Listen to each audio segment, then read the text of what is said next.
Kabupaten 50 Kota. Mudah-mudahan warga tidak bosan menonton video kami ini, karena insya Allah video ini bertujuan agar warga lebih memahami arah kebijakan pemerintah tahun 2021 hingga 2024. Mudah-mudahan dengan memahami ini warga bisa bersiap-siap dan mengambil peluang sehingga program-program yang akan dilaksanakan oleh pemerintah daerah bisa berdampak maksimal. Kali ini kami hadir bersama Bapak Muhammad Subari. Selamat siang, Pak. Siang. Beliau adalah Ketua Yayasan Desa Wisata Nusantara Sumatera Barat. Karena salah satu dari lima agenda prioritas kita adalah percepatan pembangunan pariwisata, maka memang banyak sekali kegiatan-kegiatan dalam rangka menunjang pariwisata yang akan kita lakukan hingga tahun 2024. Salah satunya kita sudah memulai kerjasama dengan Yayasan Desa Wisata Nusantara. Pak Sobari, coba jelaskan kepada warga kami apa sih Yayasan Dewisnu ini, Pak, dan bergerak dalam bidang apa? Ya, terima kasih Pak Babu. Assalamualaikum warahmatullahi wabarakatuh. Waalaikumsalam. Warga 50 Kota yang saya cintai. Dan sebenarnya Pak Babu, 50 Kota ini nggak asing bagi saya, karena pertama kali saya sampai menginjakkan kaki di Sumatera Barat yaitu di 50 Kota. Nah, waktu itu tahun 94 yang lalu, di mana kita dikirim oleh Provinsi Bali dalam rangka pembubaran Pemda. Alhamdulillah sekarang saya bersama Pak Wakil Bupati Kota di sini kita dengan program Desa Wisata, dan tentunya Desa Wisata ini sekarang merupakan program utama, baik itu dari Kementerian Desa ataupun Kementerian Pariwisata, Pak. Karena bertepatan juga dengan bulan-bulan ini sedang diadakan pemilihan daripada Desa Wisata Indonesia. Mudah-mudahan 50 kota ada masuk yang sekarang ini satu masuk Ya. Nah, berkaitan dengan hal tersebut, kami Yayasan Desa Wisata Nusantara memiliki beberapa program.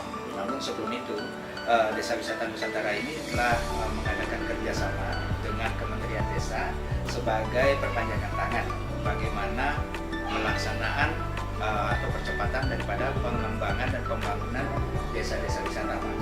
Nah, apa itu desa wisata? Tentunya desa wisata ini adalah gabungan dari dua kata, desa dan wisata. Nah, jadi kita berbicara tentang desa wisata ini nggak langsung kita bicara tentang objek wisata dan lain sebagainya, tapi bagaimana kita mengetahui potensi yang ada di desa tersebut. Kemudian bagaimana kita meningkatkan potensi-potensi yang ada di desa sehingga nanti menarik kunjungan wisatawan datang. Nah, jadi begitu desanya maju, desanya terbenahi, baru wisatawan akan datang. Nah, itulah yang nanti akan kita sebut dengan desa wisata.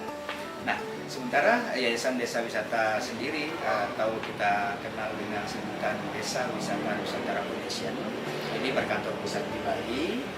Dan alhamdulillah ketua umum kita kemarin telah Bapak undang di sini, dan lebih kurang 1 bulan beliau di sini dan cukup menikmati keindahan alam serta potensi-potensi yang ada di 50 kota. Dan untuk itu beliau meminta saya kembali hadir di sini, Pak, Bapak, untuk sama-sama bagaimana caranya kita memajukan desa-desa yang ada di sini. Karena memang rata-rata desa-desa yang ada di Kabupaten 50 Kota ini memiliki potensi untuk dijadikan desa wisata. Oke, jadi Desa Wisata Nusantara memiliki 7 program unggulan, dan program-program dari Desa Wisata Nusantara ini sudah disesuaikan dengan segala sesuatu yang menjadi pedoman di Kementerian Desa untuk pengembangan desa wisata. Program yang pertama itu kita lakukan adalah penelitian. Apa itu penelitian? Jadi program kita ini dikenal dengan 7P. P yang pertama itu penelitian. Penelitian ini maksudnya adalah untuk kita mengetahui apa saja potensi yang ada di desa-desa. Nah, dari dari potensi inilah kita nanti memilih desa wisata ini layaknya sebagai desa wisata apa. Ada apakah itu desa wisata budaya, ataukah desa wisata alam, atau desa wisata yang lainnya. Karena desa-desa wisata ini cukup banyak. Nah, ini akan kita sesuaikan dengan potensi termasuk kearifan-kearifan lokal yang ada di desa tersebut. Kemudian setelah kita dapatkan penelitian ini, kita melangkah kepada P yang kedua. P yang kedua ini yaitu pemetaan. Artinya potensi-potensi tadi kita petakan, sehingga nantinya kita akan mengetahui dengan salah satu analisis yang akan kita gunakan, yaitu analisis SWOT, Pak. Kita akan mengetahui potensi yang dimiliki desa ini. Artinya kita akan mengetahui keunikan utama yang akan dikembangkan di desa tersebut. Dan dari pemetaan ini juga nanti kita akan bisa menyusun P yang ketiga, Pak. Contohnya satu desa memiliki 7 potensi utama, umpamanya ada dia air terjunnya, ada sawahnya, kemudian ada ladangnya, ada kebun, kemudian ada sungai, ada air terjun dan sebagainya. Ini kita atur sedemikian rupa sehingga desa wisata tersebut memiliki beberapa paket-paket wisata unggulan. Dan tentunya paket-paket wisata ini akan membuat bagaimana caranya bisa target rank of stay-nya bisa tercapai. Sehingganya salah satu syarat desa wisata itu adanya homestay di dalamnya. Ya, jadi kalau nggak ada homestay di desa tersebut, itu namanya wisata desa. Kalau sudah ada homestay, itu baru namanya desa wisata. Kenapa? Karena kalau tidak ada homestay, berarti wisatawan hanya datang pagi, terus paling lama sore mereka kembali. Nah, dengan adanya homestay di desa-desa, tentunya di sini masyarakat desa langsung menikmati manfaat dari adanya desa wisata. Begitu mereka tinggal, mereka bisa mengembangkan produk-produk yang mereka miliki. Contohnya ada yang punya usaha kuliner, ada yang pandai membuat kue atau segala macam, ini bisa langsung ditawarkan kepada wisatawan tadi, Pak. Nah, kalau ada yang memiliki kerajinan tangan, membuat tas tangan, tas rajut dan sebagainya, ini pun bisa langsung dilihat dan dinikmati. Nah, ini yang akan kita susun di P yang ketiga, yaitu paket tour. Nah, selanjutnya paket yang keempat ini adalah paket promosi. Nah, promosi di sini setelah semuanya tersusun, itu kita nanti paket-paket wisatanya sudah terkemas sedemikian rupa, kemudian potensi-potensi yang ada di desa sudah kita ketahui, ini bisa kita promosikan. Nah, selain itu juga P yang satu lagi yaitu pendampingan. Nah, kita desa wisata Nusantara yang ada di seluruh provinsi dan kabupaten kota di Indonesia. Contohnya kalau di Kabupaten 50 Kota nanti ada perwakilan kita. Nah, perwakilan kita ini wajib nanti mendampingi desa-desa yang sudah melakukan kerjasama dengan turis. Nah, contohnya pendampingan yang kita lakukan nanti, di mana kita memberikan pelatihan-pelatihan, peningkatan SDM yang nantinya tentu akan kita kolaborasikan dengan PLN. Ya, jadi di sini mengharapkan bagaimana masyarakat SDM yang meningkat, SDM yang mengetahui tentang apa maksud dan tujuan dibuatnya desa wisata, sehingga mereka kemudian melahirkan kreativitas sendiri, Pak, dari adanya program desa wisata itu. Mereka kemudian mengetahui, ini loh rupanya yang menjadi program Pak Wakil Bupati atau Pak Bupatinya di Kabupaten 50 Kota. Mereka kemudian mengetahui apa yang mesti mereka buat, apa yang mesti mereka hasilkan, sehingga mereka nantinya akan mendapatkan penghasilan tambahan dari penghasilan utama mereka. Contohnya yang petani tadi, di sela-sela kesibukan mereka bertani, mereka ada membuat kuliner, ada membuat kerajinan tangan. Terus dengan wisatawan sudah datang langsung ke desa mereka, mereka menikmati langsung, Pak. Nah, seperti itu. Nah, P selanjutnya yaitu magang. Nah, program magang. Program magang ini bagaimana nanti Desa Wisata Nusantara Sumatera Barat bekerjasama dengan desa-desa dengan perwakilan kita di desa wisata kabupaten kota, melihat nanti potensi yang dimiliki masing-masing nagari, di mana nagari-nagari tersebut memiliki trainer-trainer, pemuda-pemuda yang berbakat, pemuda-pemuda yang mau terjun membangun desanya. Nah, mereka inilah dengan seizin daripada wali nagarinya memberangkatkan mereka untuk magang di desa-desa wisata binaan kita yang sudah jadi, Pak. Nah, ini ada di Bali, ada di daerah Jawa Tengah dan lain-lainnya. Itu cukup banyak. Dan yang terakhir yaitu program peningkatan SDM atau pelatihan. Nah, program pelatihan atau peningkatan SDM ini kita memiliki sebuah akademi. Jadi Desa Wisata Nusantara selain mengemas desa wisata yang kita kenal dengan sebutan Dewi, kita juga membuat trainer-trainer ini semakin lihai, semakin mahir mengenali potensi-potensinya dengan kita latih mereka di Desa Wisata Akademi, yaitu kita singkat dengan Dewa, Pak. Jadi dewa-dewa yang dilahirkan oleh Desa Wisata Akademi inilah nanti yang akan mengerjakan dewi-dewinya, Pak. Sehingganya dewi ini ada yang ngurus. Kalau nggak ada dewa yang dibuat, dewi nggak ada yang ngurus, Pak. Nah, artinya nanti bagaimana dewinya begitu sudah dibuat dewi, di SK-kan desa wisatanya, siapa yang ngurusin dewi? Akhirnya dewinya nggak jadi cantik. Nah, tapi kalau sudah ada program dewa, dewalah yang akan mengurusi dewi, dewinya akan terus cantik, Pak. Nah, demikian kira-kira, Pak. Oke, Itu terima kasih, program Pak. unggulan kita 7B. Ini menarik sekali, saya lihat program unggulan daripada Santi Wisnu. Ada yang terpikir saya, Pak. Ya. Ada kegiatan-kegiatan serupa dilaksanakan oleh beberapa kampus atau universitas di maupun kota. Pengabdian masyarakat dari Universitas Antara saya lihat. Ya. Ada pengabdian masyarakat dari UMSD, ada juga dari Universitas Negeri Padang. Nah, saya ingin tanyakan ke Pak Subari, Wisnu ini kategorinya ini praktisi atau akademisi ini, Pak? Ya. Dan apa kira-kira perbedaannya dengan pendampingan yang dilakukan oleh kampus-kampus? Oh, gitu. Siap. Begini Pak Babu, di Yayasan Desa Wisata Nusantara, ketua umum kita ini adalah seorang akademisi. Beliau adalah seorang guru dan beliau inilah yang menggagas adanya desa wisata, dan beliau juga seorang praktisi.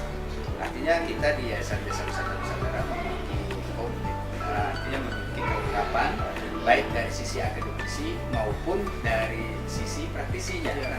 Jadi seperti yang Bapak sampaikan, ada akademisi yang juga ikut turun membantu desa, itu kami sangat mendukung sekali, sangat setuju, dan itu cukup bagus. Kita melihat bagaimana desa-desa ini mereka bina, mereka didik seperti yang contoh-contoh yang sudah terlihat.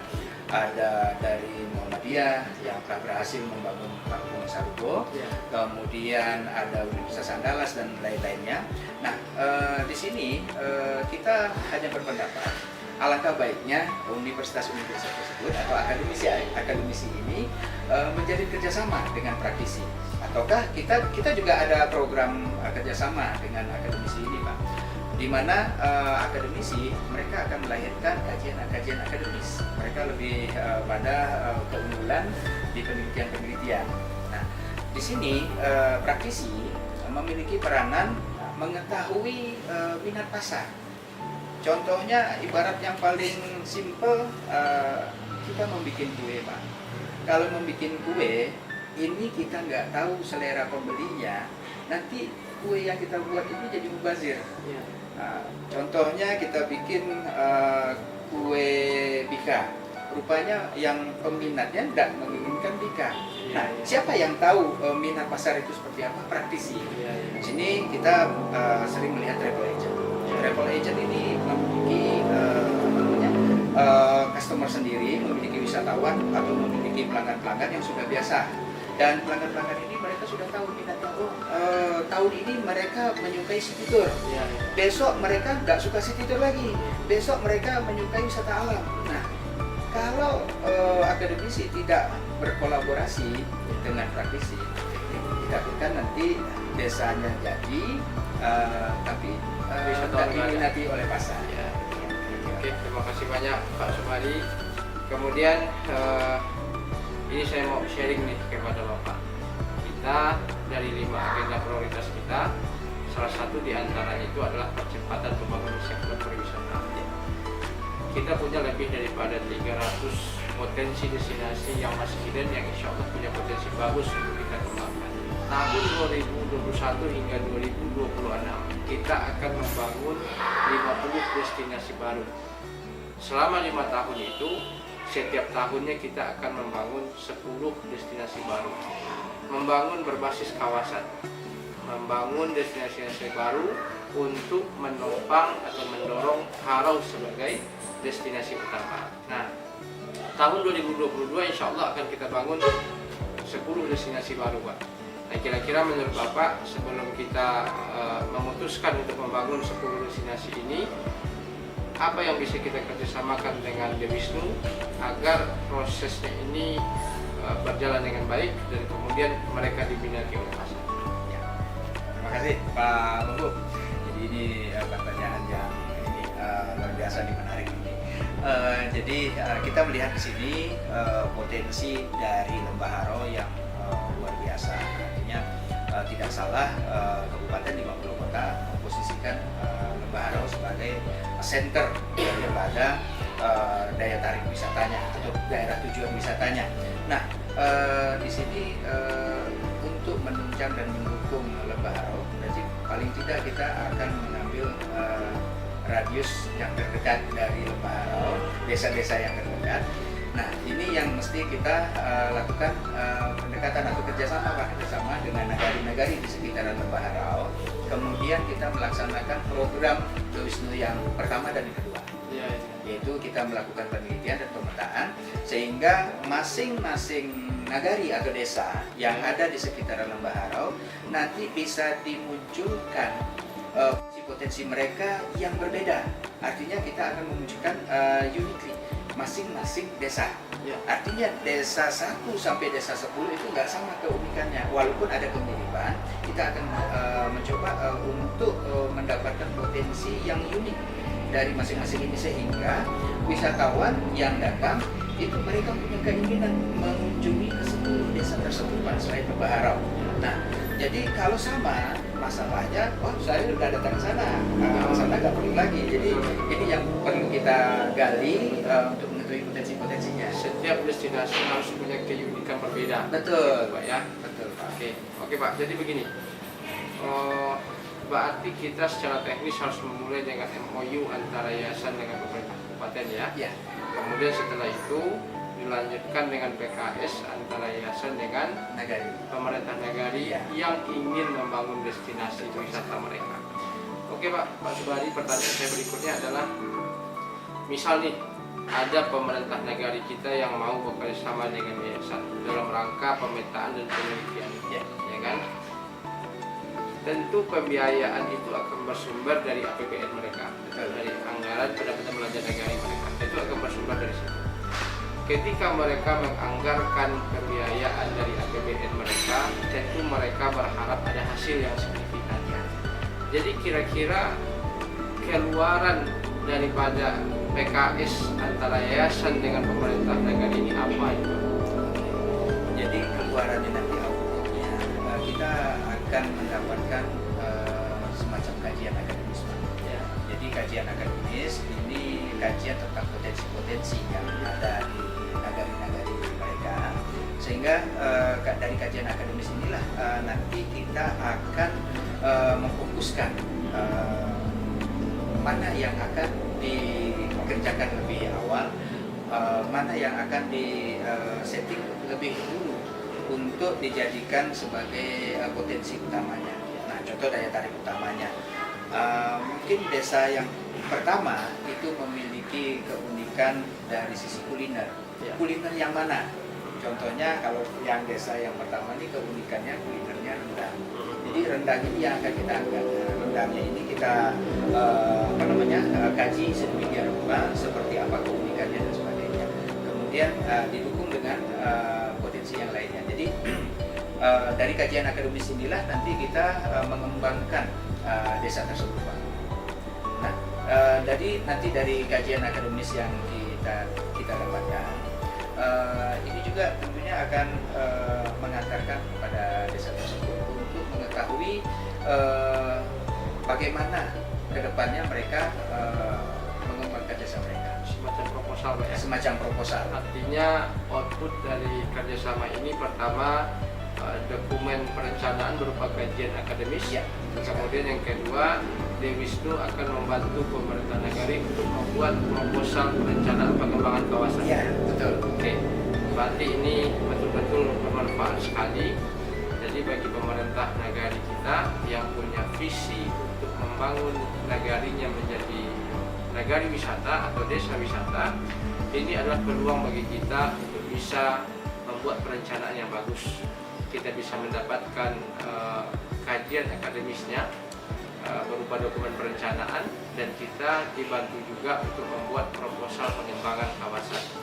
Nah, dengan proposal atau dokumen perencanaan inilah nanti pembangunan insya Allah akan berjalan lebih cepat, karena untuk membangun itu kita bisa memanfaatkan, bisa jadi APBD karena ini adalah program prioritas kepala daerah, bisa juga dari APBD provinsi atau dana dari kementerian. Ini akan sangat mudah karena kita sudah memiliki dokumen perencanaan yang baik.